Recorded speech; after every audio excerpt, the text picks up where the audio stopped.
All right. Peace, family.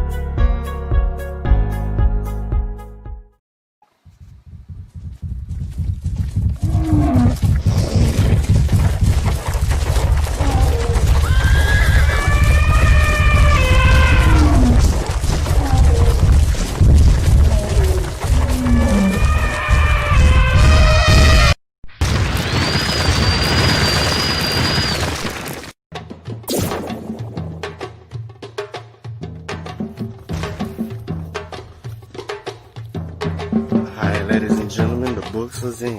The books are in. Yep. They in.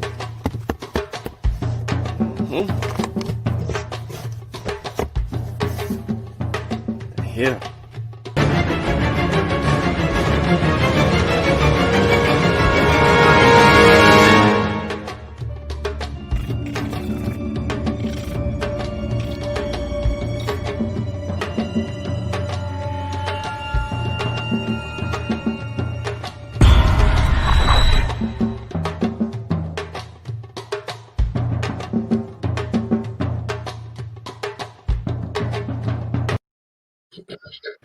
All right. Peace, family. This is your brother Satep and Rob Mariaman.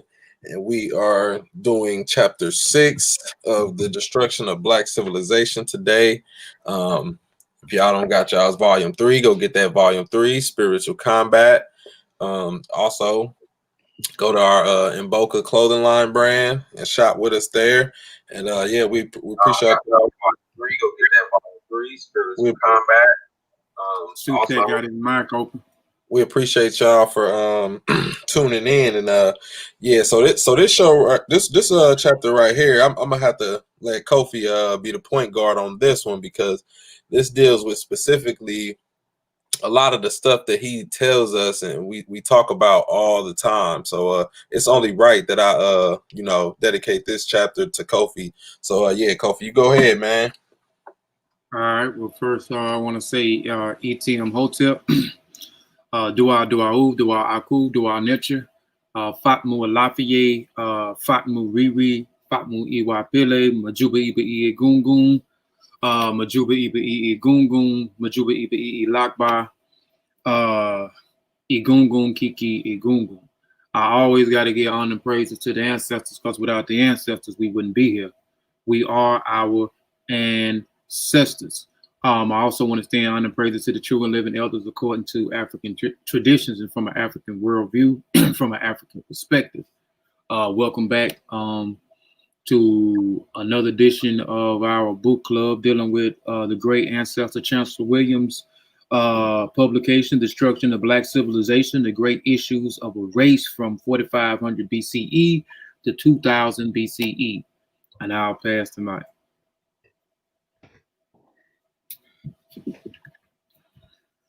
All right, I'll go Shay Alafiani, peace to the family, peace to the chat, peace to those that will view this in the archives. Make sure you like and share the show. We'll be back at it again. We're back at it again. Kofi Pastime Research Team, again with another installment of the book club, Destruction of Black Civilization. We're doing chapter today. Get your pen and your pad out, and let's get to it. Appreciate y'all for coming through, man.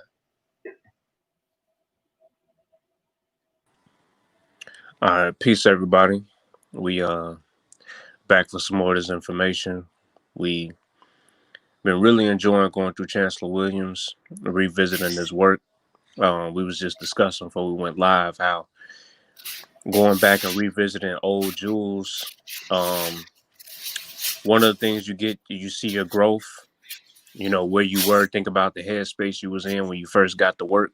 And this is for any book going forward. And then revisit it in a few years from time to time again to see if, you know, you might mess around and catch a time on some of them works where you don't need to revisit them. You know, you have to retire those works. But with this one, this is a good one to go ahead and revisit every now and again. And we've been enjoying this. So let's get through this chapter, a little short and sweet. And like and share the show, family. All right. Well, sure. Well, T'Challa, we'll let you set it up. You said you had something, man, in the beginning of the chapter. And again, for those that might want to try follow along, we on chapter 6. We on page 16. No, sorry, we on 161, right? Yep. 161. Okay. All right. Well, I'll just go ahead, kick off, starting the chapter off. So, chapter 6, the African Constitution, birth of democracy. All right. Let me make sure I got my. And I ain't got my headphones in neither, Kofi, so we ain't got to go through all that. I'm glad. Okay. So in our introductory preview of African history, references were made to the common origin of the people the white world prefers to call Negro. That we are here studying a single race, not races, and a single people, not peoples, is a major theory and fact of Black history and one of our principal guidelines.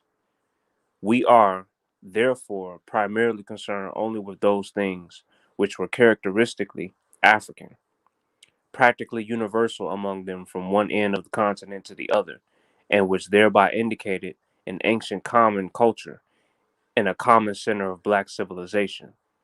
On this we stand. So for that first paragraph for me was just, for me, that speaks volumes, and I think I kind of allude to that myself when I speak about understanding who we are from our perspective. Like on that is where, that's the grounds that I stand on. That's the square I stand on with my left foot forward. You see what I'm saying? Because defining my terms by European standards just don't work for me. It never really has. And when I realized that was when I started understanding how I need to read works like this. I'm going to knock this other paragraph out. In this light, the African Constitution is discussed as a body of fundamental theories, principles, and practices drawn from the customary laws that govern Black African societies from the earliest times.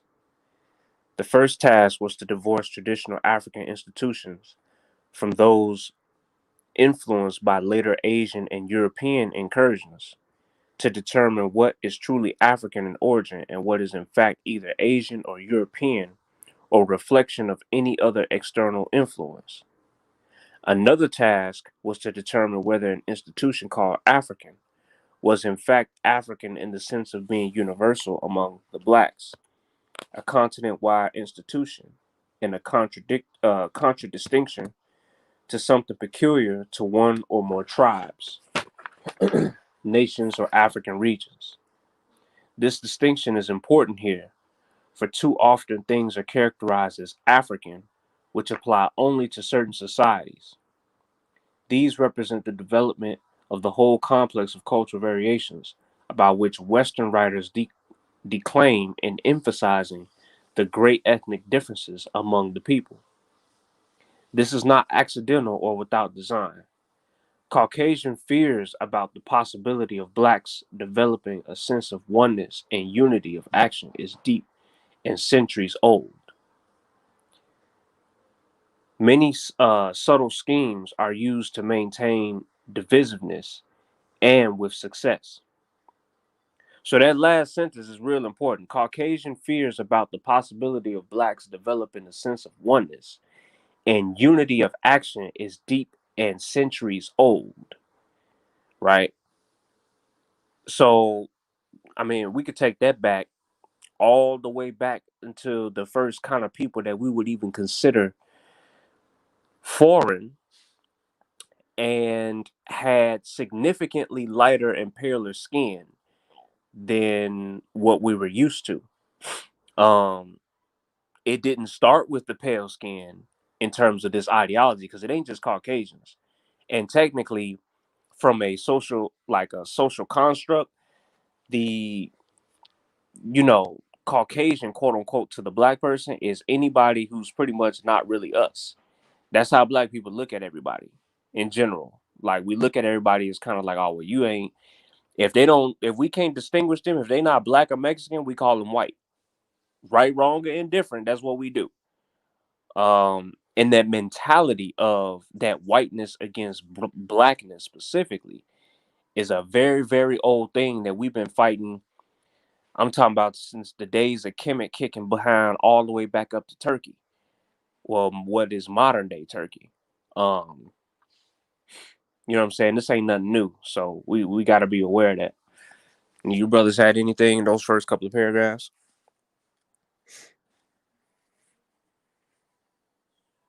Okay. Well, I'm gonna finish off this next section, and then I pass the mic. A student of comparative history can see without difficulty that various people scattered all over the world often develop similar institutions without ever had any contacts whatsoever. Right. So that means that people, we were kind of talking about that too last week about comparative history. It's important to not just study one section of history. We got to know what's going on worldwide while the great walls of China are being built, Satep, and the different kind of Moors that's all across Africa, Sutek, and just all of what's going on throughout Africa, Kofi, in terms of their initiation rites. How do you know about the Omo Valley if you're in West Africa, if you ain't doing comparative studies? So that shows that you're well studied and you understand what you're talking about. This is equally true of the most isolated groups. Similar circumstances may produce similar ideas and cultural patterns, all of which may confirm the Cartesian theory about the equal distribution of common sense among all mankind. By simply doing what comes naturally, one society may evolve a life system not unlike not unlike another society 10,000 miles away across distant oceans. Therefore, neither the external influence theory nor that of the common origin of a widely segmented people should be hastily affirmed. We hold this to be true even in the study of one race in the generally same environment of one continent. The evidence must still be conclusive. Okay. So yeah, that's a common mistake we make too when we think that, because we see something, and I kind of wrote about this a little bit in volume 3, where you see something in one place and then you go somewhere else, and because you see something very similar, like blacks looking at quote unquote indigenous people's cultures here in America. I hate to say Native American Indians because that's not their names. They have specific names for those different peoples that were here. Just like in Africa, like it's not, the Native Africans, anybody living in Africa is a native of Africa. So the indigenous peoples of this land, they have very colorful, very rich, very beautiful history. I love indigenous history here in terms of the people who are originally from here. Their culture is beautiful. And there's a lot of similarities to what we find on the continent. You see what I'm saying? But I know the difference in I am not them and they are not me. I may have some of that blood in my veins due to the trans-African kidnapping hustle, sure. But I know that I am not of the Chickasaw tribe, of the Wabansia tribe, of the Cherokee, of anybody. I'm not those people. You see what I'm saying? And to be African is to respect what is different from you and to appreciate it. And to also remain in your own lane because you're supposed to be who you are. With that said, I yield the mic.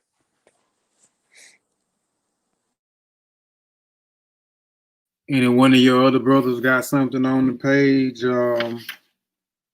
on page 62 or 63, because I'll start on page 64 if ain't nobody in, because I got a couple of pages, but What any one of y'all got some on 62 or 63? And Sean, I already probably know who done thrown the video down. That's probably your enemy. It's probably your enemy. Your enemy done popped up on here and he done thrown the video down. I ain't finna mention his name or nothing, but peace to that brother. But hey, you know, it's all good. Yep, exactly. That's who did it. Sadiq A. That's definitely who did it. But go ahead, y'all. Nah, I ain't got nothing. I was just saying, I ain't got nothing. You can go ahead. Sutep, what about me? Right. What about you? You got some on page 62 or 63? Nah, go ahead, man. You good, Kofi? Rock it out. All right. Okay. We'll start on page 164. And I'll start at the top. I'm gonna go from 64. If anybody got something, y'all can just stop me and I'll stop. I'll probably just stop because I know we kind of already build a little bit about, you know, some of the stuff that we read in these chapters. So I might stop at a particular point where I think, especially Tepin Ra, you may have something. But let's go page 164. It said at the top where it says accordingly, the third line. So we're gonna start on the third line. We're gonna break a lot of this down. According, instead of attempting to conquer and annex force, they could approach the independent states by seeking demonstrate. Hold on, is that where I want to start at? No. I'm gonna start at the bottom paragraph on 64. There were cause of warfare between these members states of common lineage. The highly human aspect of African warfare and puzzling many Western visitors doubtlessly developed from a widespread recognition of lineage and kinship ties. From each Herald tribe wars, the main objective was to overcome the frightened way of adversity by not killing at all if it could be avoided. I'm going to read that last line right here. For it is a Herald tribal wars, the main objective was to overcome or frighten away the adversary, not to kill it all if it could be avoided. So first of all, we don't sensationalize anything over here on Kofi Paisai TV or Moxie Warrior Clan YouTube channel. We don't sensationalize Africa, and you have heard us say this numerous of times that and we use common sense. It's just using common sense. Those that have siblings, you know, we fight with our siblings, our cousins, our brothers, our sisters. We fight with our mothers, our fathers. So sometimes, so we fight with our kindred. You know what I'm saying? So in Africa, you know what I'm saying? I'm sorry to tell you if you don't think, you know, if you don't think that there was wars against other African ethnic groups. I'm sorry to tell you that, you know, there was some disputes between kindreds. And in the early off, if you look at like what he's saying, like the wars at one particular time, it wasn't a space of them being beasts, or them being savages at one particular time. So there were certain things that they did when they was in dispute with their brethren and they went to war. There was no bloodshed in the beginning. And it puts me in the mind when I was reading this, and I'll keep going further in a minute, was if you read, I know a lot of y'all have looked at the movie, and I don't know what the name of the movie is, but it was the name. The movie was about Shaka Zulu. Everybody, the movie came out in the early 2000s, maybe 2002, somewhere around in there. And I think I don't know if they still show it in school now, but I know when I was in school, Roots and Zulu, Shaka Zulu was the movie that they show in like particular class. Like if you was in Black economics, you was in minority studies. It was a few other classes I can't remember when I was in junior high school. I remember them showing the Roots, and I remember them showing the Shaka Zulu movies. And then I remember around the holiday times when I was a teenager, BET would show the Shaka Zulu movie during the holidays, around Thanksgiving or around what's the name, and they would run it all day. Even the Roots, they would run it every day. You know, they would run it every day, or they'll show a piece because Roots is long and Shaka Zulu is long. So reading where he says, stating again where he says, the main objective was to overcome a frightened way of adversary, not to kill at all if it could be avoided. So if you go back and you look at the Shaka Zulu movie, where it's telling you about how Shaka Zulu came up in the ranks and Shaka Zulu began to become, Shaka Zulu became this great warrior, you know what I'm saying? And then he became king of the Zulu people. But in the beginning, if you go, not in the beginning, but if you look at the movie when Shaka Zulu was coming up through the ranks, he wasn't feeling the way that his kinsmen was, his people was warring against his kinsmen. There was no such thing. If you go back and look at the movie, they were showing and demonstrating there was no such thing as killing. So it was certain things where they reenact and did certain things. Well, let's go on to what Chancellor Williams was saying. He said, hence the hideous mask of blood curled screaming as they charged. Even when the enemy was defeated or completely surrounded, escape routes were provided, the victory pretending not to be aware of them. Indeed, there are reports of a rest period called when neither side seems to be winning. And you see this too if you go back and you look at the movie, the 2002, 2004 Sunrise and Shaka Zulu movie. They was also showing this and depicting this in the movie too, where they were resting. You would see them side by side and the kinsmen talking about each other. And once them war drums would go off, they would go back and the warriors would take their place and they would react to war. You know what I'm saying? They would do certain things, and the people that had the best strategy and the tactics at that particular time would win that war or win that dispute, and they will resolve their issues or try to come to a common ground with certain things without any bloodshed. It said at times warrior with both sides meets at a nearest screen to refresh themselves, kiss each other's and laugh at each other jokes until the drums, the gongs, or the trumpets sounded for the resumption of the battle. This was traditional Africa. How did it change? Now, this is Chancellor Williams. He's proposing a question. How did it change to a warfare of killing, lineage or no lineage? How did it happen that even now, our own modern and advanced civilization, some of the most murderous and inhuman of war are fought by blacks against blacks? And this is the fact that they're increasing awareness that they are in fact one people. It is quite clear that in early Africa, war was no more than a frightful game than among themselves. So you can see we on page 165 now, Lakeisha, 165. I started on 164. Now we at the top of 165. So he's telling you and he's stating that in early African traditions, there was no bloodshed. There was this war game that was played, you know what I'm saying? And like I said, you can go back and watch the Shaka Zulu movie, and they depict the same thing in that movie as when the Amazulu was going against their kinsmen. They was playing these war games, and these certain tactics was used, and whoever would win, they would work out their differences that were with their kinsmen. But then it changed. As time progresses, you can look at the movie and it tells you why. It shows you why too in the movie.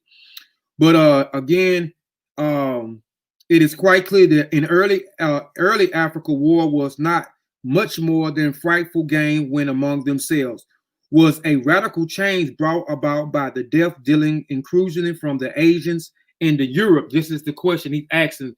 So now Chancellor William is actually asking, did the killing of the bloodshed take place? Hey baby, my wife in the chat, peace. Did the killing, so he proposed and so now he's just asking, did the Asians in the Europe bring that in? Did they get that from the Asians and the Asians and the Europeans? And we go back, we already talked about the foreigners coming to Africa when we started to talk about Kemet. We know there was multiple invasions into North Africa, and they began to pick up certain habits, certain things, certain traditions and customs also from these outsiders. So Chancellor William is proposing a question that did after these invasions or after these invasions and these attacks by the Asians and the Europe repeatedly coming in, did they have to result to killing, or did they get this beastly thing of killing human beings, doing the invasion from the Asians and the Europeans. This raised other questions of a great urgency. Are we willing to are we civilized today? Now he's asking, are we civilized today? Have we not substituted the trapping of civilization ours today? Have we substituted ours today? Have we substituted the trapping of civilization, our trumpets in science, technology, and computer revolution for civilization ties? Suffice it is say that it is a studied weakness of lineage ties, and it is the spirit of unity was also a weakening of a sense of brotherhood and unity among blacks. Today, it finds little expressions except in various language and tribal groups, and these maintains it is more of a cohesive force to be used against each other. So he's saying that not only, maybe that was possibility, but then the weakening of unity, which we see that today in today's time, our society or our people in general, and in the United States, when we see this all across each state, that we are not in unison. We do not look at our brothers and sisters as our brothers and sisters anymore.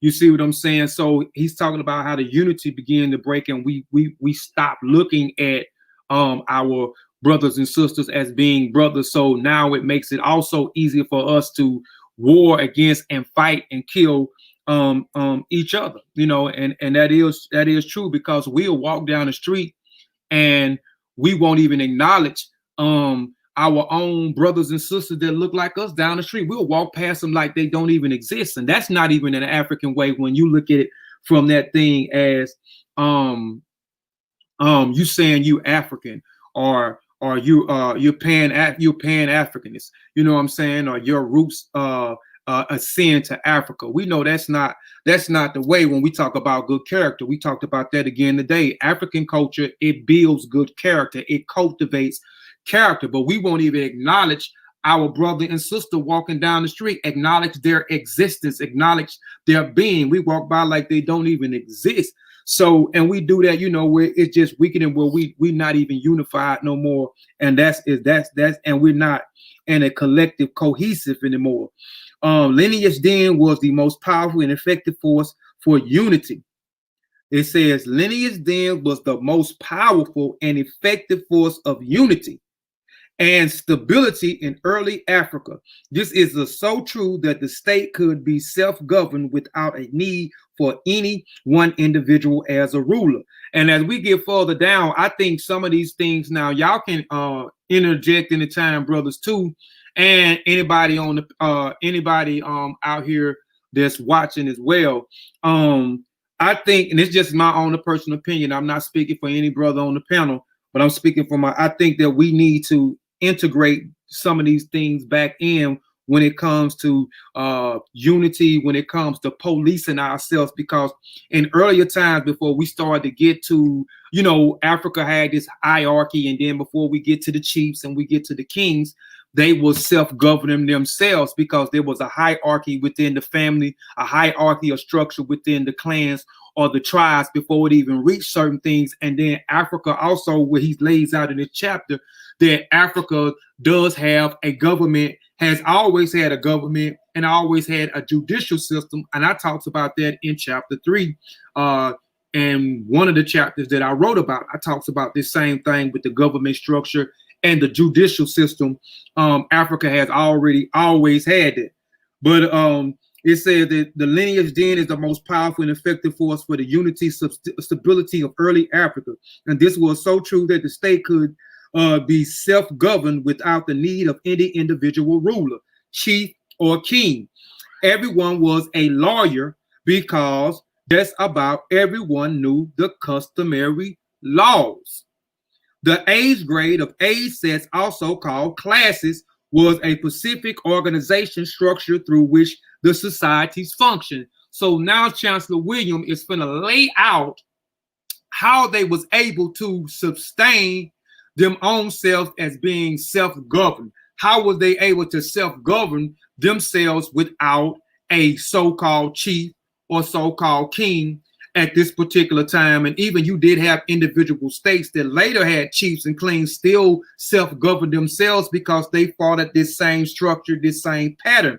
And a lot of y'all know I've been talking about this for a few years when we started talking about the rites of passage and how I think that we need to bring that rites of passage is here in America. We just need to redo them, you know what I'm saying, to meet the criteria, meet the standards of the standards, because we live in a different time and we live in a different place, or we live in a different geographical location. And I'm writing something on that, a book. I don't know when it's coming, but it's coming in 2021, my rites of passage book. But this is how they did it. So he's talking about the age group. So we talk about this. I done talked about this many a time. So we talked about the classifications of the age, but each age group, we're talking about initiation. And like I was explaining off of the air, I was talking about first grade, different levels of information, different levels of knowledge, and where the school system may have gotten their stages of information from. When you go back to Africa and you look at their initiatory rites, and a lot of the initiatory rites and their rites of passage is based on ages, right? Based on the age of development. So first grade, you get a certain person information. Second grade, if you're a Freemason, you know you become a entered apprentice first. That's your first degree. In second degree, you get a certain amount of information as a fellow craft. The third degree, you know what I'm saying, you go on to be a Royal Arch, and et cetera, and et cetera. But he says the age grades, the age says also a class with specific organization structure through which society functions. And Sean, I'm just trying, I know you're saying read or whatever, but I'm trying to paint some context and give them some understanding of what he's talking about and how they self-govern themselves, you know what I'm saying? And these initiatory rights had a lot to do with it when you talk about the age, because it was certain things that they did in order for them to develop, and certain age groups or certain classes had a specific duty and a specific role in them self-govern themselves without a chief and without a king. But I'm gonna go ahead and read. It says classification was determined by the period in which one was born. All persons was born in the same year or within a general but well-defined period before or after a given year belong to the same age grade. Each grade covers a block of years. Age grade 1. So now he's talking about age grade 1. He's talking about might include all children up to the age of 12. So age group 1, or what he considered as A, it will be from the time you're born all the way up until you're 12 years old. We done talked about this plenty of times on Kofi Paisai TV. And look at that guy there, destruction of Jeremiah Jude. I just noticed it. Yeah. So going through your rites of passage, now you have different stages of adulthood, right? So now he's talking about the first adulthood, right, where some will become adults, but you have different phases before you even come from the adulthood, right, and you go into the marriage right. Then you go from the marriage right into the elder right, and from the elder right, the ancestral right. So those are different stages, or demarcation stages of life. So now you go from being birthed to 12, from 13 to 18 grade, from 19 to 28, and then grade 4 will be 29 through 40. And grade 5 would be 45 and above. Now you start to get into the elders, and then there's still different stages within the elders, right? When you become these certain ages, but you have to go through certain things and what we call meet suitable proficiencies before you can even go to the next initiatory right, or the next level, or the next grade, or the next classification. So he's breaking down. So, and again, let's stop real quick. So again, he's telling you about these different initiatory rights. He's telling you about the different grades, and this is how we're gonna get into how they was each age grade, a classification had a specific role that they had to play, a specific duty, and all this ties into them self-governing themselves without a king and a chief. But again, he states that age 1 was from birth to 12. which I say was an adulthood, right? But just different stages. Then you got yeah, I love talking about this. Then you got from the grade 2, you have from 13 to age 18. Now you still in the adult, right? But this is another phase. Now you got to meet suitable proficiencies in the next adulthood, right? You're going through another initiatory, right? Now you're receiving more information. You're receiving more knowledge when you go through these different classifications. Then he talk about from the age of 19 to the age of 28, which is classification 3 that Chancellor Williams. Then he talks about classification 4, 28 to 40. Now you're getting into the elders. You're getting into the eldership right there. You know what I'm saying? Make sure I didn't miss now. Okay, 28 to 40. Yeah. So I got all 28 to 40, and then 40 above. Now, and these classifications just not determines all of Africa, right? Most of those age rights are the same, and then you got some where women become adults or become adults a little bit later than the age of 12. It might be age of 14. You go look down in Nigeria, you have some of the people that the women does not go through initiatory right at the age of 14. You go to East Africa, you may have the same thing. 14, it may be 16. It kind of varies, but most of the time, what you're studying these age classifications, normally at the age of 12, you go through your initiatory rights, whether it's the woman side or the male side. And again, these initiatory rights, you learn different things when you go through these initiatory rights. There are levels of information, stages of information. The same thing when you send your kids to school. You send your kids to school and you want them to get an education. You want them to learn information about certain things so they can have a better life and maneuver through life and certain things. So they go through the first grade, they get a certain type of information. They go to another grade, they get basic math. They don't start to get into the other information dealing with other mathematics, algebra, chemistry, calculus, all that until they get other have passed these other grades or other classifications or have met suitable proficiencies in these other classifications in order to receive and go on to receive information from another stage. So now let's get into, there was a seniority within each grade according to the age and intelligence. So each person within these different grades, you had a senior person that was over these that, that was highly intellectual, you know what I'm saying? Might have achieved more, and then it had a lot to do with your age as well too. So states another way of African philosophy that according to much differences to the elders was based upon the assumption that all other things being equal, those who were living in the world of experienced life before others were born should know more than these others. These classifications are important because it was later applied in the elections of chiefs and kings. Being heir to the throne was not enough. One had to meet other qualifications or being passed over. Therefore, being older or oldest in one group did not command the usual respect if one was lazy, a troublemaker, or a fool. Now, the early education, I'm on I'm on page 66, early education. The interlocking responsibility of the various of grades accounts for the smooth functions of the chiefless state. And we're still talking about these initiatory rights, and these are the people that self-govern themselves, and they did it within these age classifications that we named without chiefs and without kings. Each grade of his own social, economic, and political right. Each grade had its own social, economic, and political rights. So each stage that we named, from being birthed to the age of 12, had social and economic political roles. 13 through 18, social and political roles, another classification. Then from 18 to 28, you had social and political education roles.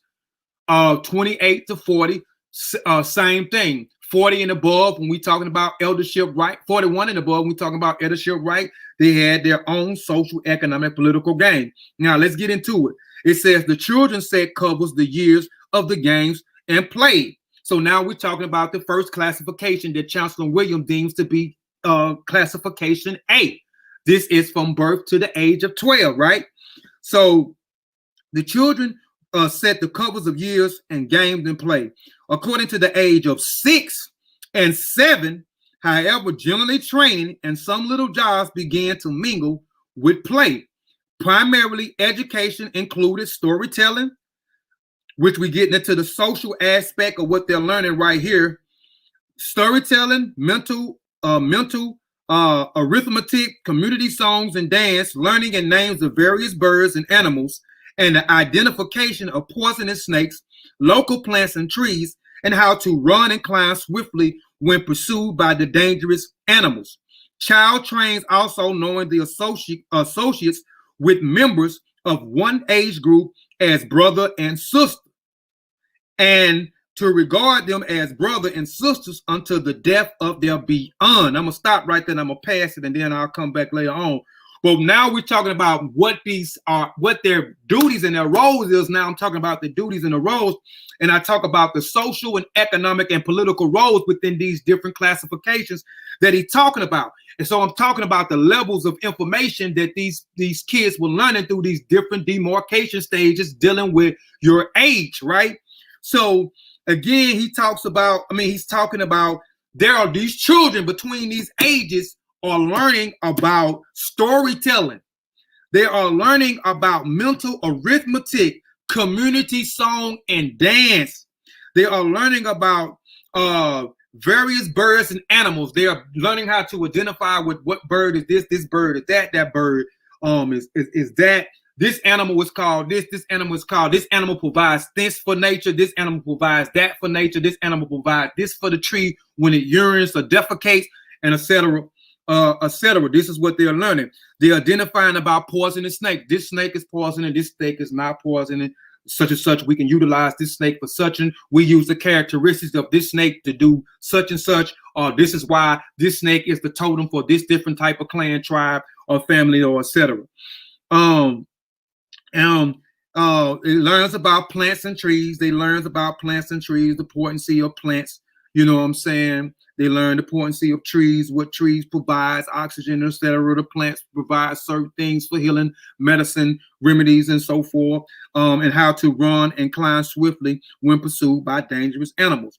They say I'm just reiterating some of the things. When a child also includes knowing associate members of one age group as brothers and sisters. So now they are identifying, they are teaching these kids between birth and the age of 12, the first classification, when they're going through their first rites of passages to become an adult, or one stage of adult, because you got many stages before you even get to the elder rite, because you're not complete once you go through one initiatory rite from the birth to the age of 12. Now they are teaching them how to identify with their other people as brothers and sisters.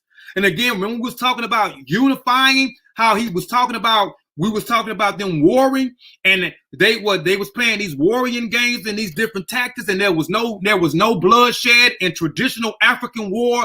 And then later on, when Chancellor Williams proposed the question was, did we become uncivilized doing these different invasions or incursions that Chancellor Williams talked about with the Asians and the Europeans coming in, and then we began to bloodshed? Then the weakening of our family took place.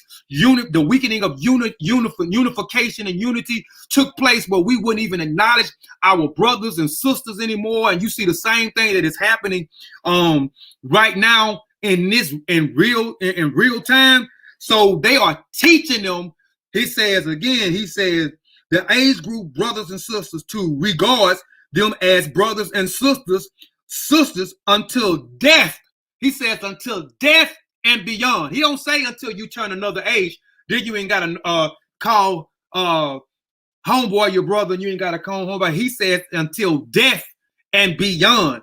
You know, so death and beyond. And I'll stop right there, and I can keep going and breaking some stuff down. Look, I knew he was gonna get into that, but I know but Satep and Rod, you wanted to kind of touch on some of this stuff too. So you can go ahead, man, and read down on page 66, because I know you had some stuff on page 66. But I hope that I'm making some sense. I'm kind of running off on a tangent, but I'm trying to explain and give some context of what he's talking about and trying to relate it to real day time and how, you know, the weakness of us and stuff, you know, with this stuff broke down. But anyway, go ahead, man. Nah, I mean, you hit it right on the head. I mean, I can only he said Satab. I forgot he was on the panel. No, this the Kofi show today. But now you hit it right on the head. I just want to reiterate this, like, in the early education, you know, with the difference between what the children was learning versus the teenager was learning. You know, the children was learning, you know, song, dance. You know, it just said they had little jobs. They learned little basic arithmetics. You know what I'm saying? And they learned the different animals, stuff around them. You know what I'm saying? And the plants, the poisonous stuff. You know, so I just wanted to just highlight that stuff, and I think it also said something about how to run away from, you know, animals, you know, that may attack them. Mm-hmm. You know, so yeah, I just wanted to highlight that stuff on 66, just the early education, what they was teaching their kids, just basic survival stuff, man. It's just critical. Yeah, man, and we really need to do that now because I'll say the same thing for myself, man. I need to learn more about that stuff, you know, the basic survival stuff, because if they say we can't go to the grocery stores anymore, I don't know how to teach my son, I don't know how to teach my stepdaughters how to, you know, grow food, you know what I'm saying, how to hunt animals, you know, even though I'm a country boy and I come from, you know, and I was raised on a farm to say, but, you know, I forgot all those, you know, coming up as a preteen and then a teenager and then become an adult, you know, those things, I have forgot a lot of those survival tactics. So these was a lot of things doing this classification right here. And I want to go ahead. Hold on, Kofi. I want to kind of, because here's where we have to understand how to chew the meat and spit out the bones. This point of no bloodshed, I have a point of contention with that. Mm-hmm. Because if we really examine history, just studying our species and studying that, we always talk about how dangerous nature is. Mm-hmm. So I'm just putting things in perspective because I sit around and look at nature. I'll say this. We have more bloodshed having to fight off invaders coming into Africa. At the start of that point, up until now, 2020, I'm going to say that we've had more bloodshed from then until now than we've had just having to survive warring against each other. I'm talking about from the moment where we still covered in fur, swinging out of trees and still trying to explore if we should really be down here on the ground like that, up until, because check it out. Look at how much me and you, I could see you at the mall, Kofi, and you could have on a fresh pair of J's, a fresh outfit. Let me walk past with my slushie and step on your shoes and bump my slushie all on your new outfit. What's the first thing, not you particularly, I shouldn't have said you, but what's the first thing the average other brother in our demographic is going to want to do? He's probably ready to fight. He's going to be ready. He's going to call you out your name first and ask you what the freak or whatever it is wrong with you, and then going to be ready to step to you and fight. Right. And so we understand that, you know, we're in this particular mindset these days where a brother could breathe too hard and we're ready to fight. So we understand that. But we also understand, examining African culture, that we can just look at, I mean, I could pull up some things right now in terms of how we settle differences instead of just going and taking our spear. Because for one thing, it took a lot to make a spear to get it to the point where it's suitable for hunting. And then we have spears that we did use in case we had bloodshed. Mm-hmm. So I think it's important to put that in perspective, that It wasn't that we saying, because you have those that would look at this video and say, see, they romanticize Africa. I'm not romanticizing Africa. I'm saying that we've had more bloodshed from the time of fighting off invaders than all of the time of African history of, of course it ain't recorded because it's before writing. But I'm looking at just based on, you look at the reign of Queen Hatshepsut. Let's jump to that period. How much bloodshed was really happening on her watch while her temple was being constructed? No. Because when I looked at the last time I checked some sources, it wasn't as much bloodshed and wars going on during the time that she reigned. Right. And I agree with you with that, because when you're talking about again going back, it was a lot of building in her during her reign, correct? There was a lot of building, correct? Mm-hmm. Okay, so when you start to see a lot of building taking place, what is taking place? Everybody is being civilized. Everybody is being civil, right? So there is a state of peace. So anytime there is a state of peace, there is building. There is building going on. There's building taking place. So yeah, I agree with you. And that's just kind of what I wanted to highlight. And the fact that shout out to, that was the time when a sister was in charge. Not the only time, but she's one of the most popular you can read about, look at, and history stands today out the side of that mountain, what we got when we let the sisters go ahead and do their thing. You see what I'm saying? So I want to kind of give a shout out to that. And to highlight also just in terms of African people, when we have and it wasn't just during her lifetime. Like there was a good, you'll hear Professor Small say this all the time, shout out to the elder, and you'll hear many others say this, but it is true when you really study African history that you can go a couple hundred years and you won't have all of these wars. America is not even 200 years old, barely, really. Yeah. And how many wars are we in now currently? And we'd have been in so many, man. What we ain't been in. So that was just my point of saying, like, I kind of want to, this is how we update the scholarship in terms of, if you just literally read this with the Abrahamic paradigm as a literalist, as I call it, then you're going to be like, oh, they said that it wasn't no wars and they wasn't fighting like that. Yes, of course we were. Like, first of all, you draw blood just going to hunt your food for the day. You see what I'm saying? If you have a meat that day. But what I'm saying is, it's not like to the scale of like today, where there's more bloodshed daily nowadays than because back then, if you think about a fight back in times of antiquity, we know how dangerous fighting is. So why would we want to risk that while the leopard is sitting up there looking at us, the snake is sitting up there looking at us, the ants is looking at us, everything that wants to eat us is looking at us? We ain't got time to be sitting up there fighting like that. We trying to stay alive. First of all, I'm trying to paint the picture of what life is like in the bush. You know what I'm saying? You're really trying to band together as a species because everything is attacking you. We're very vulnerable as Homo sapiens sapien in the wild.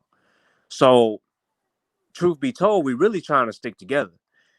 And then, of course, we have the times where we fighting against each other, but it wasn't like that. Trust me. All right.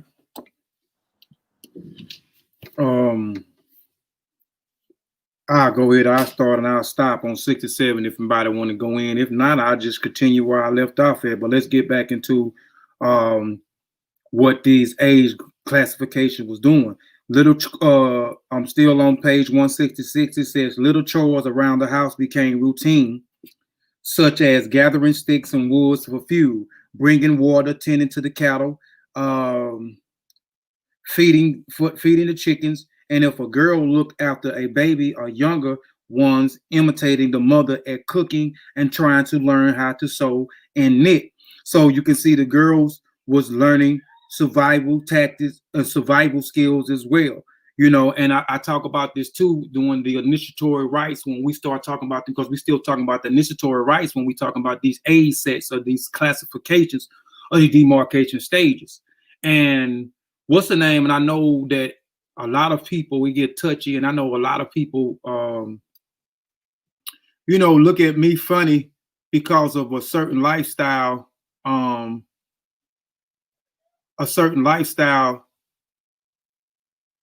Okay, all right, Brother T'Challa. Certain people start, have a certain lifestyle, and that I don't agree with, but I still love them no matter what. And the brother may, if you was looking at author's perspective today, Brother Baba Imhotep, the author that we was interviewing today.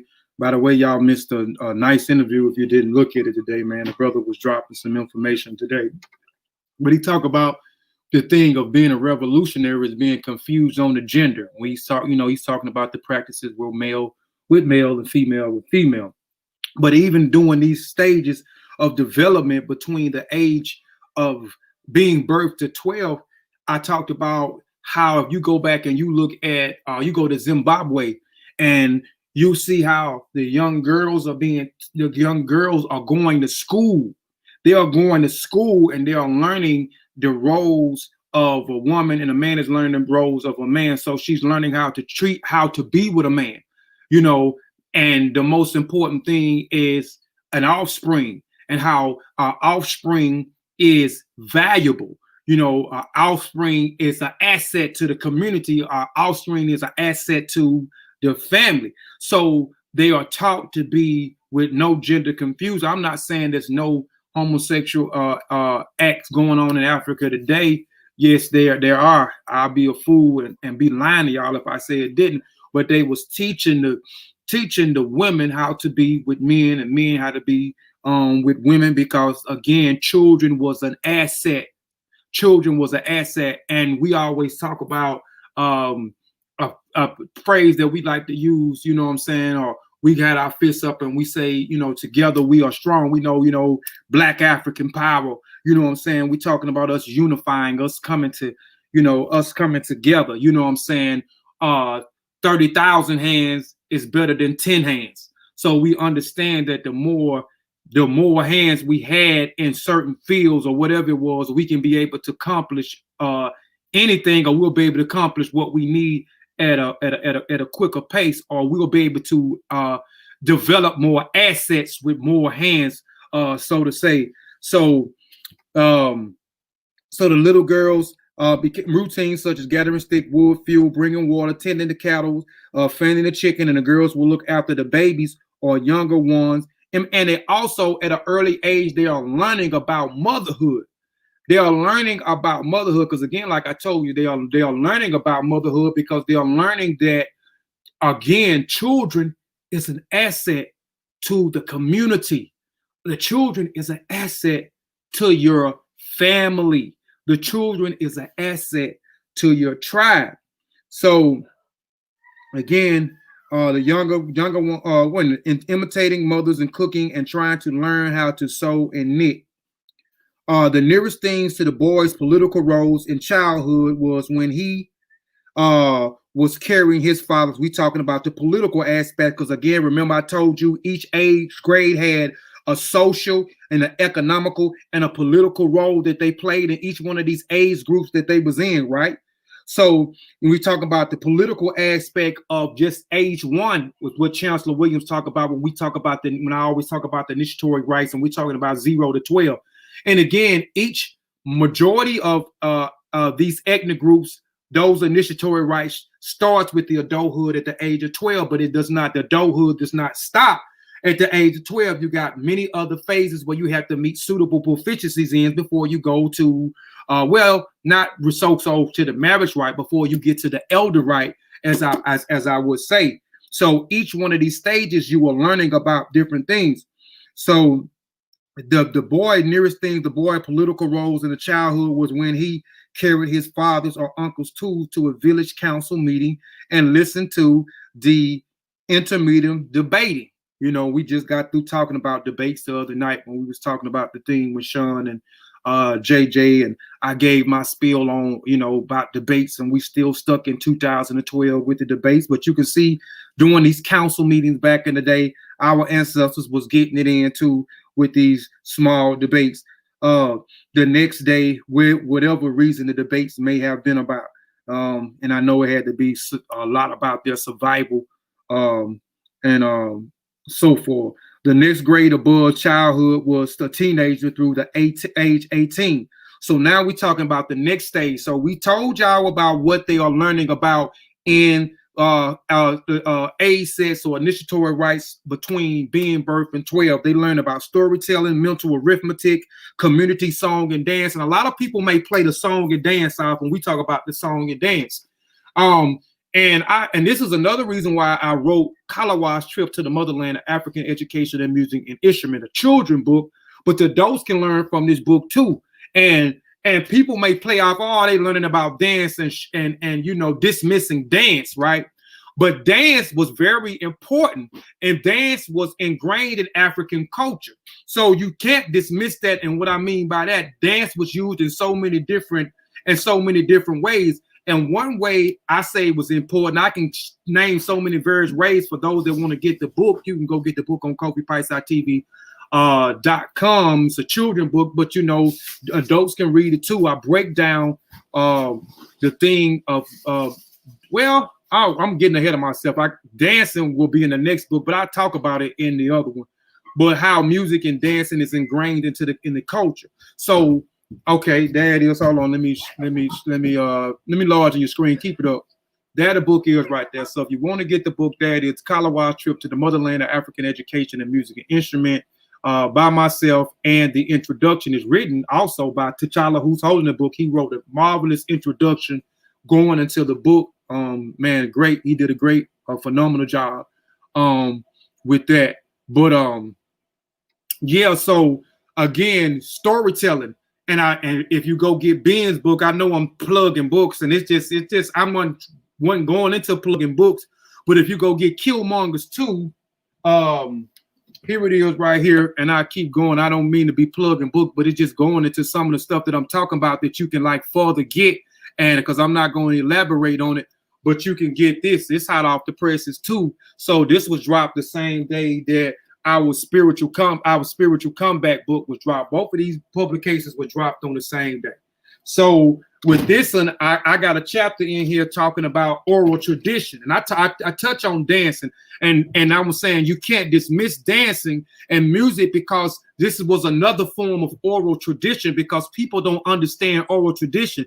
They think oral tradition is just from mouth to ear. So a lot of people don't respect mouth to ear. So I talk about it in here, and people talk about, and this people that don't understand African culture and traditions always talk about the oral tradition, but don't know about oral tradition. When I actually explain the different elements that comes with oral tradition, it's just not mouth to ear, because I know if I speak something to someone, I know later on if it gets spoken to 5 or 6 people, the story may be distorted. It may not be actually the same as the person that told it. I understand that. That's why they had different elements when it came to storytelling.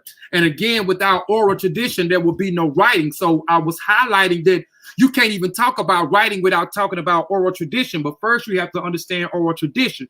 And music played an important role when it came to oral tradition. And this was, you know, for them to, in order for them to be able to keep up their culture, they was able to tell their history through oral tradition, reacting things by singing and dancing and movement, where they was able to keep their traditions intact by telling and saying. There's so many different elements when it comes to oral, but storytelling and dancing played an important role when you study it. But I'm gonna leave it right there. You can get again Killmonger's Corner, the Conscious Community Pan-African Journal, Volume 1. This is Brother Ben's journal. I'm in this journal. T'Challa's in this journal that's on the panel, and Annie Harret is in the journal as well. But I go deep and I explain that in there so people can get a better understanding of oral tradition. But I'm just highlighting that so people won't dismiss, oh, they learned about singing and dancing, when they don't understand the important role of music in African culture. But they learn about the dance, and they learn about plants, they learn about trees, they learn about the poisonous snakes, how to identify with other different animals. The young girls learn about cooking and dancing. They learn motherhood at an early age between 7 and 8. You know, taking care of children, or being a child taker or a caretaker. I would say cooking, and they learned the role of how important it was for women to be with a man, meaning that with a union between two, which is another initiatory right, which is marriage. So, and with marriage comes procreation, and procreation and marriage goes hand in hand. You cannot talk about procreation without marriage. Not saying that in other traditions you may see people having children without being married, but for the most part in Africa, majority of the part, they were married before they had children. So marriage and procreation go hands in hand, because they understand that children was an asset to the family. Children was an asset to the community. And again, together we are strong. 2 hands is better than 10 hands is better than 2 hands. So we can acquire more things with the more people that we have. So this goes into another thing, is why when a bride has to get, when a man marries another woman, he has to pay a dowry. He has to pay to get married. He has to pay because the man or the family or the community is losing an asset. So they have to replace that asset. So the man have to pay for the bride, because the child is an asset to the community and a family. But I'm gonna leave it right there. But these are the things. So now Chancellor William is talking about the next age set. So the next initiatory right, which is still within the adult right, and that is the age group or the age set or classification between the age of 13 to 18. Now we're at 13 and 18. Now let's see what between the age of 13 and 18 they are learning within. So now the next grade child was a teenager through 18. This period, of course, varies in different societies. Now both training and responsibilities were stepped up. Now they stepping it up some more. Playtime was either over or very much limited. Education and training became more complex and extensive. The youth's entire future depends upon their performance in this age level. He or she marks her for success and failure to the second age set that begins at the age of 13. The boy was now required to learn his extended family history and that of his society and geographical region, name of the neighboring states, the nature of relationship with them, the handling of weapons, hunting and skills, arts, rapid calculations, clearing the bush or planting, the nature of soil, and which kind grew what kind grew with best, military tactics, caring and breeding of cattle, the division of labor between male and female, battery tactics, rules and goods, manners at homes and abroad, competitive sports. He was required to provide leadership examples for a childhood age group below the responsibility to the age group above. So they were learning all these things. Now they done stepped it up. The next initiatory right within adult rights, this next classification, you know, they began to learn about the neighboring states, these different geographical regions. You know, they learn about handling weaponry. They learn skills. Now they're starting to develop the skills on how to go out and hunt, hunt for their food. They're learning about art. Now they're learning about art and how important art is and so forth. Rapid calculations, clearing the books, another, skill set of working. They're learning about the soil, the soil in nature, what's good to plant here, what's good to plant here, what's not good to plant here, and so forth. They're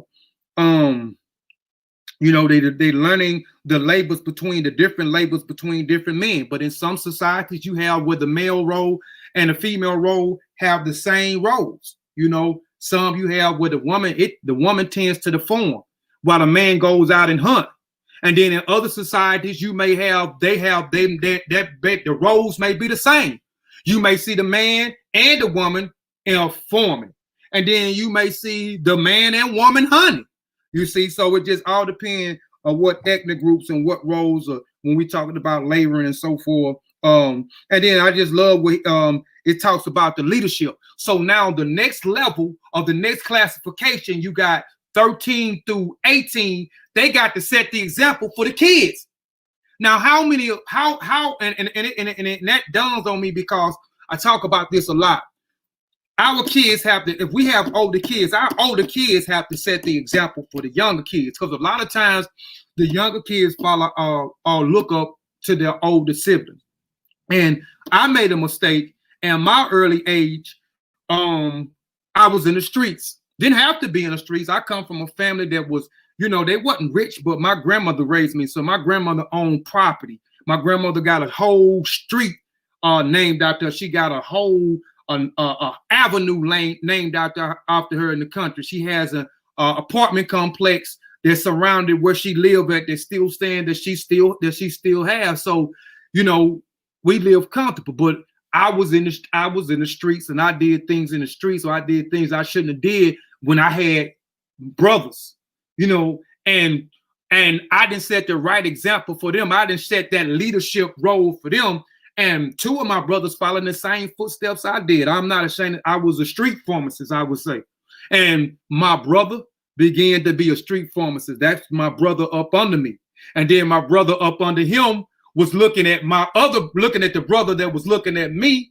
And he began to follow in. So now you got brothers that are street pharmacists who are now selling poison to people in their community that look just like them. So I like this part where when you follow in this structure, these rites of passage and these different classifications, these were the things. That's why I say it's important we have to integrate these things over here, but we just have to redo them to match the day and time that we live in and to fit the geographical location that we reside in right now. But he's saying that the childhood age group he has to require to provide leadership examples for the childhood age group below and responsibilities of the age group above. So that's powerful to me. That's why I say, man, we have to reiterate these things. Then it says the apprenticeship system in which one became a skilled craftsman was one of the most important in the second level age sex activities. This is another reason why this age grade was the most crucial of all time. And it goes back, and I say this all the time. I say I say a little bit earlier than that. I say that the crucial time for the children learning is between the ages of 9 and 15. But he's saying that they are saying that this classification of age is between the ages of 13 and 18 is the most crucial for them learning, and who they will become is crucial within these age periods. This was important second level age set activities. This is another version why this age grade was the most crucial of age, as it ends through the initiation rites for the exalting levels of manhood. The girl age group differs from the boys' introductions of the womanhood role. For example, was earlier, they had the same intellectual training as the boys. History, the girls were learning. This is between the ages of 13 and 18. Geographical, they're learning about the different geographical locations that surround them. Rapid calculations. Poetry, they're learning about music. They're learning about dance. There go music and dance again. So don't y'all ever gloss over and disrespect music and dance, because I explained to you a little bit, but you can go to the book and I explain it a little bit more on how important music and dancing, and not only dancing, but poetry. Poetry was also another element when it came to oral tradition. So the training in the child care, like I said, housekeeping, guardian, cooking, marketing, social relationships with particular stress on good manners. These were some of the essentials in the age grade. Education and training the young people at this level. Housekeeping, mentioning above, does not reveal the important kind of training that came under the heading for its most important aim was how to be a successful wife and an everlasting desirable wife. In many societies, in this. And I'm saying not only that, if we go back and we look at in the Sudan, right? You had men that played these roles too. So men, they did housekeeping too. So let's keep it real. Men did housekeeping too. I did a whole presentation on the who they would consider. I forgot the group, these men, the tribe that they belonged to, but you had the Western world said that these were some of the best mothers, the best fathers in the world, because of the certain things that they was doing. They was taking on some of the things that specifically a role of what a woman would do. They was doing a child care. They was tending to the child. They was tending to the child. They was changing the child. They was feeding the child. They was nursing the child back to health. And even some little controversial thing where these men was also breastfeeding. Now, men does not produce milk, but they had, these men was even, console the children by putting the children up to their breasts to console them. But I just wanted to throw that out there, man. So, we won't be thinking that, okay, well, now he's talking about these specific roles are specifically for women. No, they were specifically for men as well. It just all depends on what ethnic group, tribe, or clan, or geographical location that you're in, that these people have a certain perspective or outlook on the role of a man and the role of a woman, right? So the operation of marking, hence the stress, mental arithmetic, and the training, visiting care of the sick, and the age formation of women's societies, the media women's, I skipped a whole lot of stuff. I'm sorry. In many societies, this is the training of by older women away from the community, includes the arts of exciting sexual intercourse.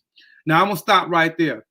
They was even training them about sexual intercourse, because remember I was telling you that they was teaching the women to be with men, and they was teaching that the women that, and even in certain societies, that it was important. This was important.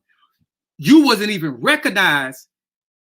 Even when you going through these initiatory rites, because we talking about the initiatory right demarcation stage, you wouldn't even recognize as an adult if you didn't have children in some of the community. If you did not have children, you was not even recognized as an adult.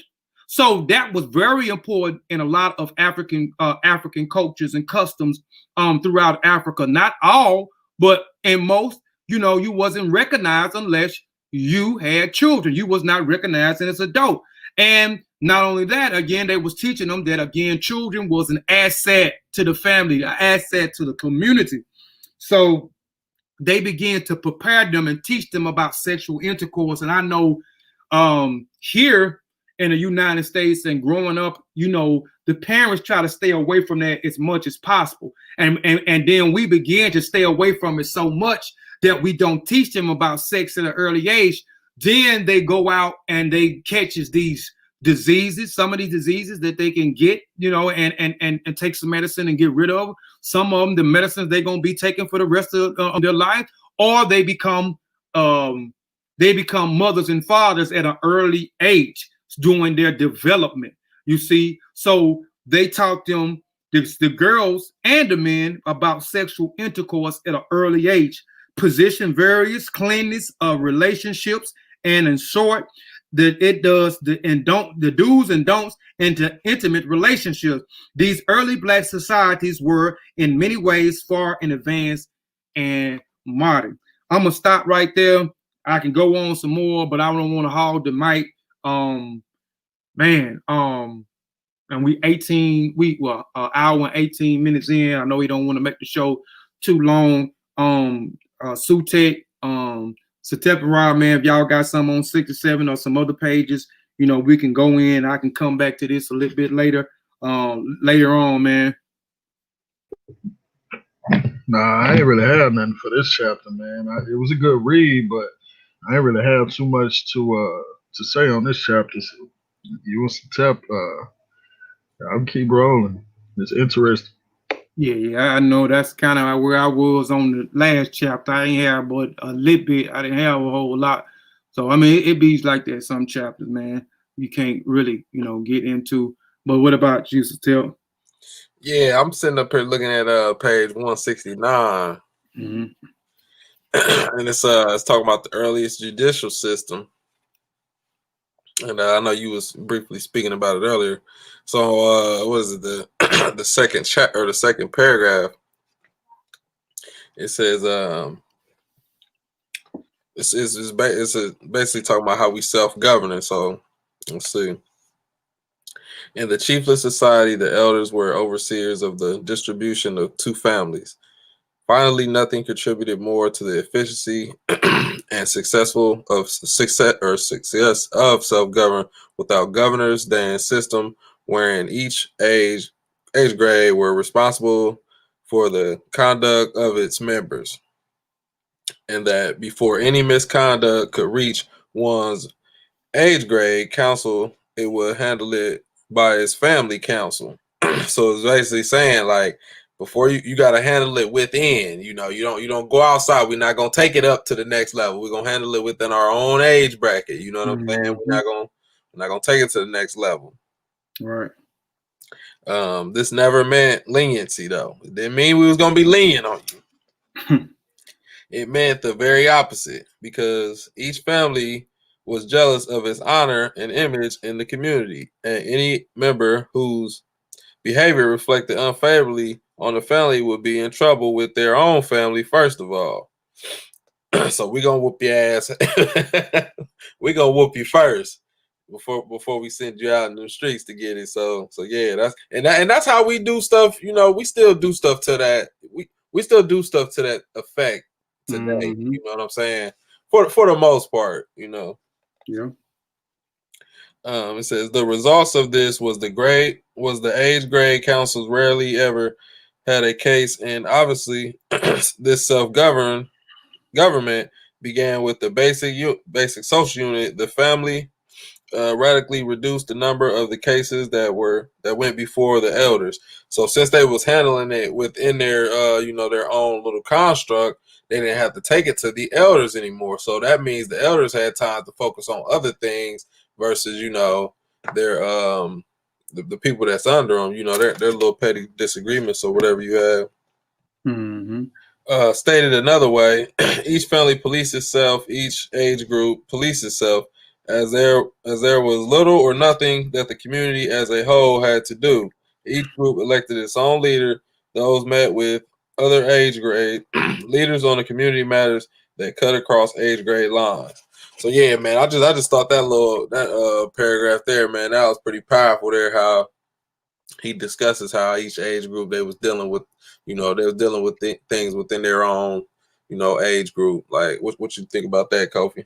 Yeah, and that's what I was trying to build up to, and because I could have went on and talked about the other age groups, but I was just trying to give people a breakdown of those different age groups, even though I didn't finish all the age group and what all they did.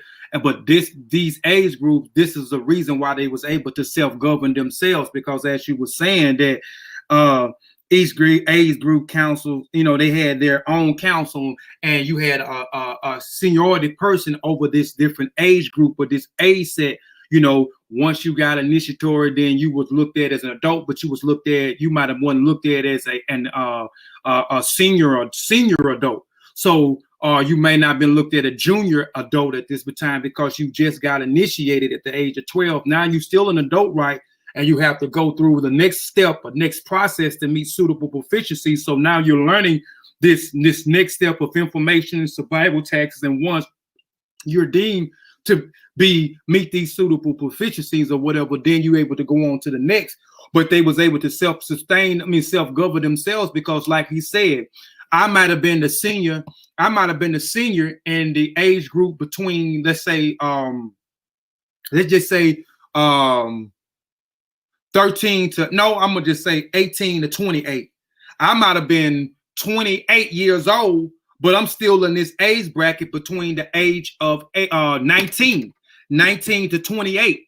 So I'm in an age bracket or age set of classification because I got initiated into another level of information at the age of 19.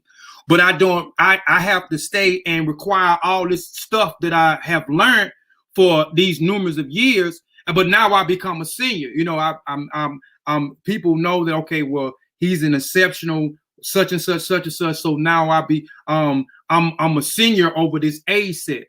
So now, these things will be brought to me, and we will handle things in-house before we take it outside to another age bracket, or even take it to the elder to figure it out, you know what I'm saying, or figure out the dispute. We would make it in-house. So each one of them, these age brackets played a role in them self-govern themselves, where they didn't need a chief, they didn't need a king, and then they didn't even need to seek the counsel from the elders. The elder was able to go on and do whatever the important roles that they needed to do within the community, tribe, clan, and so forth, because these age brackets were set up, and between these different age brackets or age sets or initiatory rights or rites of passage, they learned this level of information, and so they was able to figure it out within these age groups without bringing it to other people. They kept everything in-house, and that's what I was trying to do, as far as building up to how they was able to self-govern themselves without the chiefs, without the kings, because the chief thing is like a fairly new thing. I mean, it's old, but it's like a new thing when we start talking about the chiefs and stuff like that, when we start talking about African hierarchy. And I may do something on that pretty soon. What is an elder and what is a chief, or elder versus chief, or what is the differences in an elder and a chief, how long one been established longer than the others, et cetera, and et cetera. But yeah, man, but that's how they was able to self-govern themselves for a long period of time, man. And they was able to set up a judicial system, too. You got anything else? Because we can talk about, I can go back to the early judicial system on page 68, because now we're talking about them. How was they able, what did they do, far as selling the disputes, or somebody doing something wrong, and how was it set up? So you want me to go to page 68, or you had some more? Go ahead, okay, well, now let's just go back. We was on 69. Let's just double back. Not double back, but just go back a page to the early judicial system. So now it's talking about, in the chiefly states and functions, the elders was wholly advisors. For this reason, there was rarely even met at the council. The council meetings might be called by the senior elder in case of extreme emergencies. Matters involving members in the same family or clan could be settled by the family council. Each family or clan having its own elders. Conflicts between families and clans could be brought before any mutual acceptance elder for settlements. The elder judgment was not binding on the parties to this dispute. This was the constitutional theory. If the case was big and serious and the disputes was dissatisfied when the elder decisions regarded, they could call in on one or more additional elder to hear and pass on the case.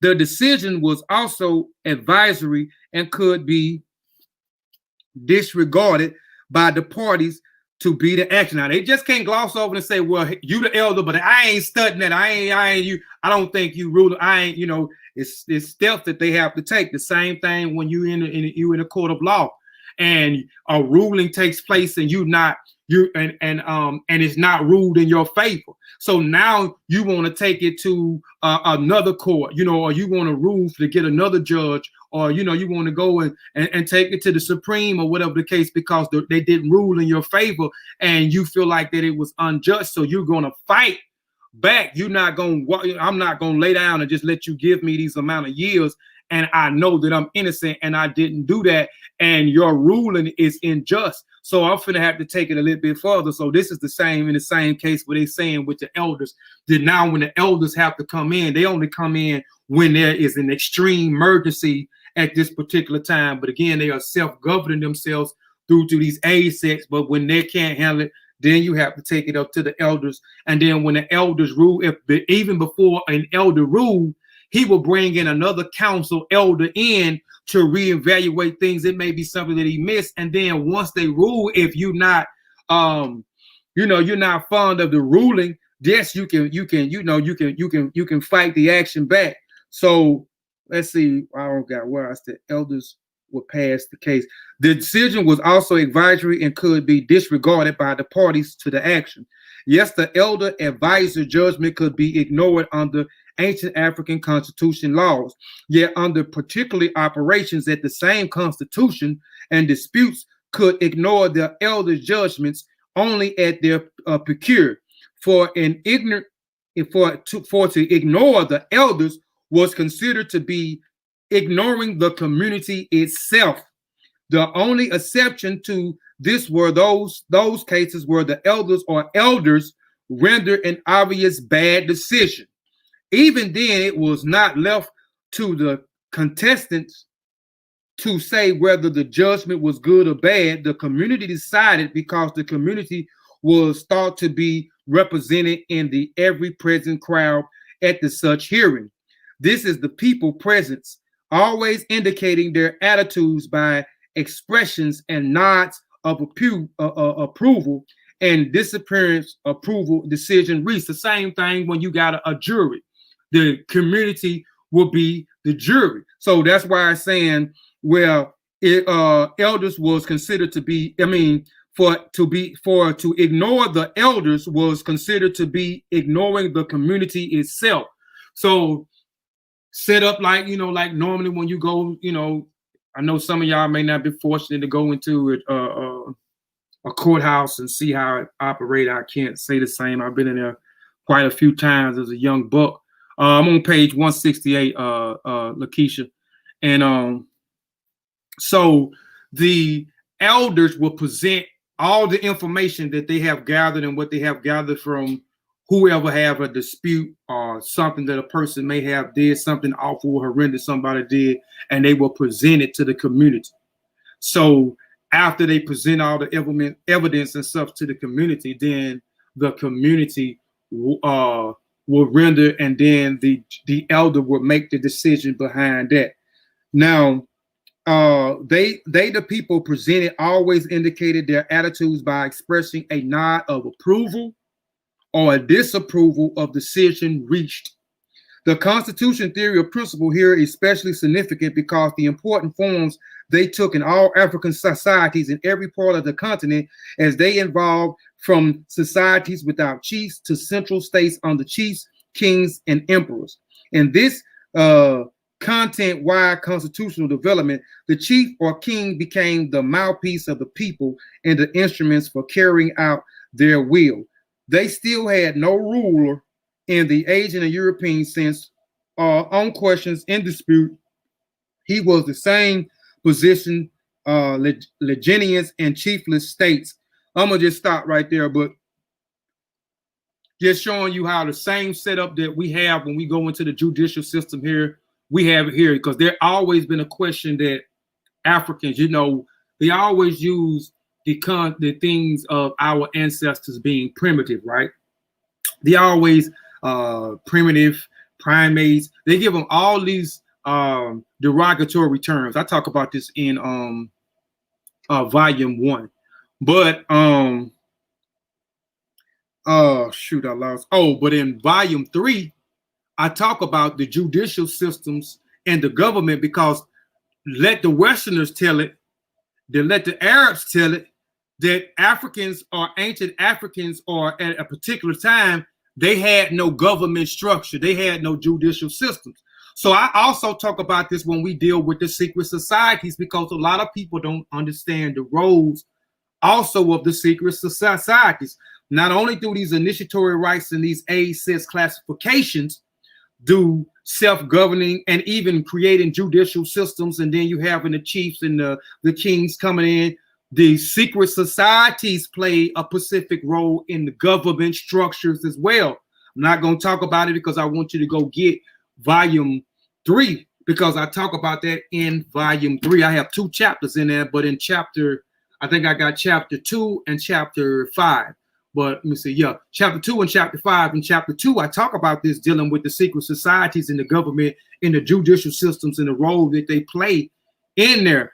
So African people, our ancestors did have a judicial system. They did have a government. They did know what a government structure was. and etc. But man, that's all I have. I don't want to comb back to page 67, man. But you know, y'all just go back and try to read the rest of page 167, and we almost done anyway because this was a short chapter. Anyway, I mean, it just goes into the fundamental rights of African people, and the fundamental rights of African people, and the same political theories and principles of ancient African constitutional laws. So, y'all, you know, if Satip, if y'all want to talk about that, y'all can. But I'm done with with what I wanted to, and I hope everybody got a concise understanding of how I was trying to explain and correlate the things. But go ahead, Satip. Nah, man. I mean, I just had one more thing on 70, and then after that, he just goes into the politics and the theories and stuff. Mm-hmm. So I mean, that's pretty self-explanatory. Yeah. But yeah, I want to just talk about the first paragraph on 70. Did you read that? No, I didn't touch. All right. So, and it's talking about the self-governing, and it actually made me think of I don't know. You ever watched the oh man, what was that movie? It was Batman. It was a Batman movie, but it was the one with Bane in it, right? Uh-huh. It was the one with Bane, and he gave that speech. I actually should have looked that up on YouTube, but he gave that speech about giving it back to the people. And Dark Knight Rises. Dark Knight Rises. Yeah, Dark Knight Rises. Yeah. So it says these self-governing people did not have a utopia society in any idealistic sense. There was practical society in everywhere. The laws were natural laws, and order and justice prevailed because the society could not otherwise survive. There was, in fact, a government of people. There was, in fact, not a theory, but a government by the people. And it was, in fact, a government for the people.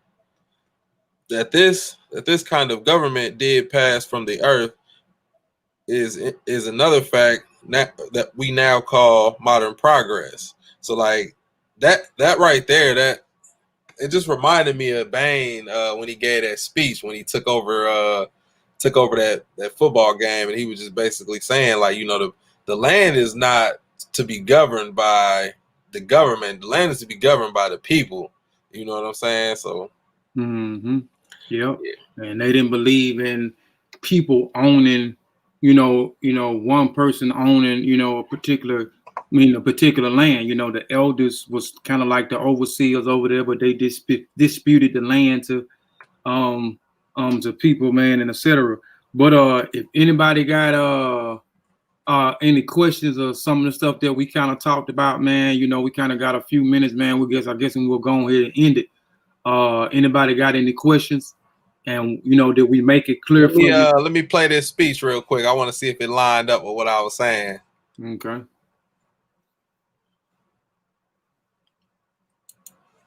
Because I'm telling you, man, it's similar. It just reminded me so much of that. Let's see.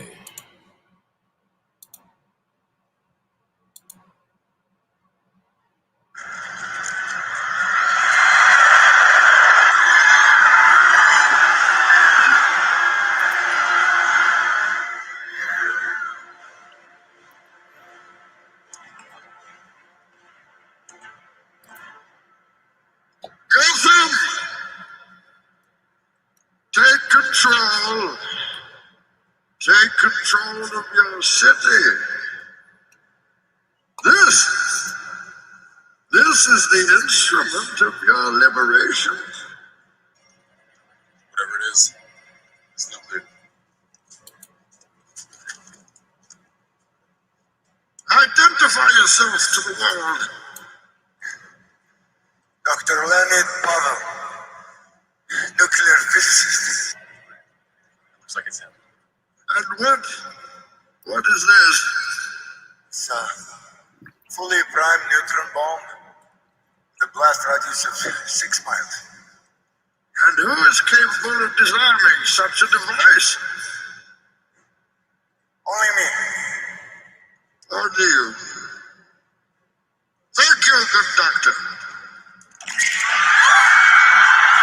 Now, this bomb is armed. This bomb is mobile.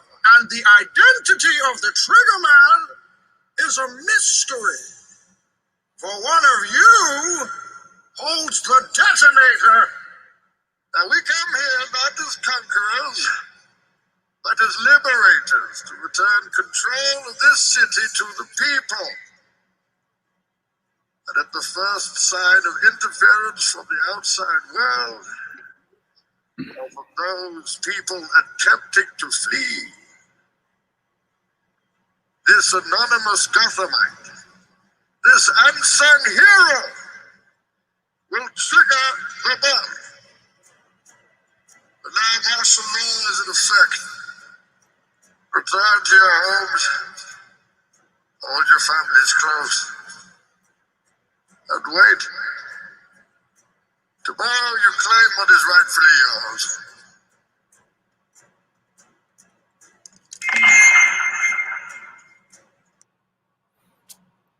All right. Yeah, if y'all seen the movie, man, y'all know what happens after that. But yeah, man, we go ahead and end the show, man. All right.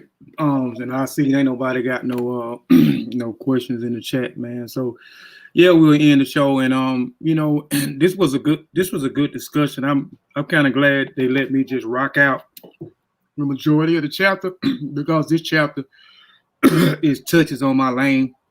And some of this information that you've seen, you know, I'll kind of be elaborating and going further in detail with my Rites of Passage book. I don't know what the name of it is going to be. I don't know when it's going to come out, but be looking for my Rites of Passage book in 2020. And I'll be getting information. I'll be building a thing from the people of what they would like. And I will copy what I'm saying with the Rites of Passage is what they think we should detail in our demarcation stages or in our Rites of Passage. And maybe we can one day, you know, get a Rites of Passage program here. And, you know, I think this will help us out, you know, help generation after generation out, and it kind of get us out of this slump, and it unify us again, because again, going back to the first classification, being born to age 12, going through the first initiatory rite, what they are teaching them. They're teaching them that the people beside them are their brothers and sisters. And Chancellor Williams talk about, when we talk about the warring, how we broke down and we became weak when we start unifying and acknowledging ourselves as brothers and sisters. And again, in a sense, we lost our humanity, you know. And what I mean by humanity, we lost our good character, because when you talk about African culture, you talk about cultivating good character, and that's becoming the highest humanitarian as possible, the highest human as possible. I talk about that human thing in volume 2. If ain't nobody read that, I talk about that in Bamutu, Umuntu, all the other Untus. I can't remember the name of the damn chapter. But yeah, man, that's it, man. We'll appreciate y'all, man, for tuning in, man. And again, you know, if you don't have volume 3, man, please go out and get volume 3, man. I'm telling you, it's a nice piece of work, man. I hate this. Let me see if I can turn this off. This darn reflection. I'll turn it off. Y'all can see it a little bit better without the reflection now. But here it is. Spiritual Comeback, Historical Survey in the Minds of African Warrior Scholars, Volume 3, man. It's almost 300 some pages of fire. I'm not saying it because Kofi Pice, our research team, doing it, man. I'm just saying we are the evolution of our writing, man. I mean, it's getting better. And it's getting better. We still babies at it, you know. We still babies. We still baby authors. We still getting better. You know, we accept all critique, you know what I'm saying? Because again, we just starting out. We only been doing this for 8 months. But within 8 months, we have accomplished a whole lot. Within these last 8 months, we have 7 publications out. And this last one, like I say, Historical Survey of the Minds of African, not historic, but Spiritual Comeback, a Historical Survey of the Minds of African Warrior Scholars, Volume 3. That's what we talking about right now. It is out. Please go get it on KofiPiceTV.com. And real quick for people, because Lakeisha Dunn on here. Your book should be coming this week. It would have been here earlier this week. I have a stock of books, but I had an unfortunate incident that happened in my family that surrounded my son, so I wasn't at home. Some of you may know, I know the brothers might have told you about what happened with my son, so I hadn't been really home to ship out any books. You know, I had been by my son's side, so instead of y'all waiting, I just went on my account on Amazon.com and I shipped the books, a few of y'all books from Amazon.com. There have been a few other people that ordered something. I will be shipping y'all books out tomorrow. I have a stockpile of books. I'll be shipping them out tomorrow, so be looking forward for them books. Lakeisha and the other people that ordered off the website, they are coming this week and next week, man. We appreciate y'all. Also go to Mboka, go to Google and type in your Google MBOKEA Family Connect apparel.com, or just go to www.familyconnectapparel.com and the website have popped up. We had a few issues with the domain that I purchased for the online store, which was Dope Tees Online, which was not a professional online or even for someone to take seriously. But again, he put it in there now. But again, it's a learning stages, because a lot of the stuff that we doing ourselves. A lot of people claim that they'll help and do certain part, but people just run their mouth. So, and I like us just experiencing and bumping our heads and learning on our own.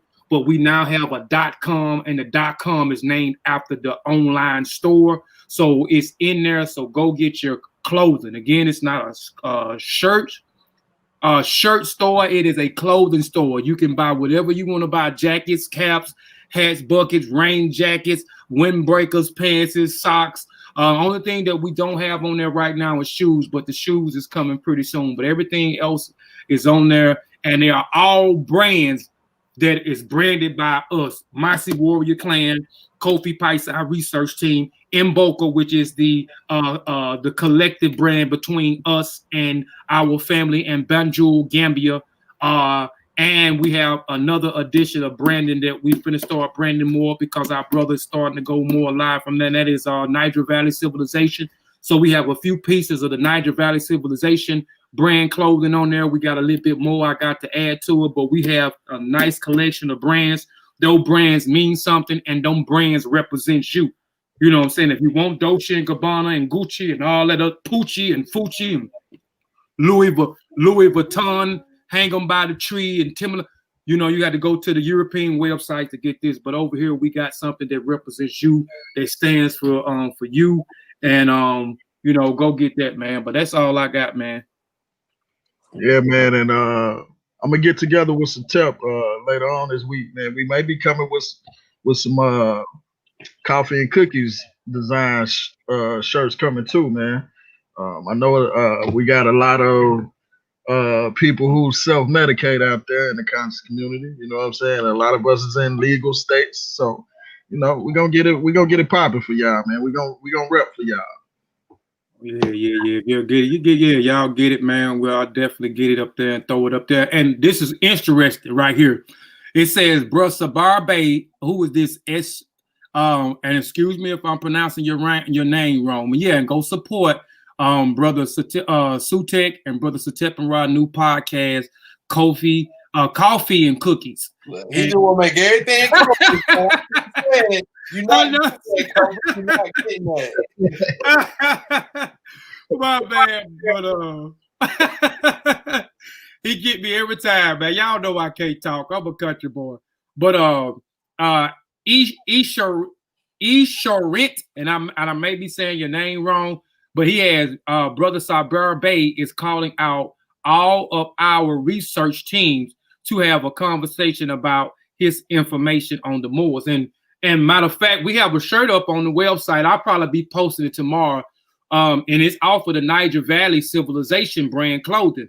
You know, that's our great brother that's on here now, Sutek Akandi, Uyani Olawa. He has his channel, and he's about that smoke with the Moors. Sutek is about that smoke with the Moors, and we have his shirt on there, We have a Niger Valley Civilization. We have the logo of the Niger Valley Civilization on the back, and on the front of the shirt, it has "No More Lies."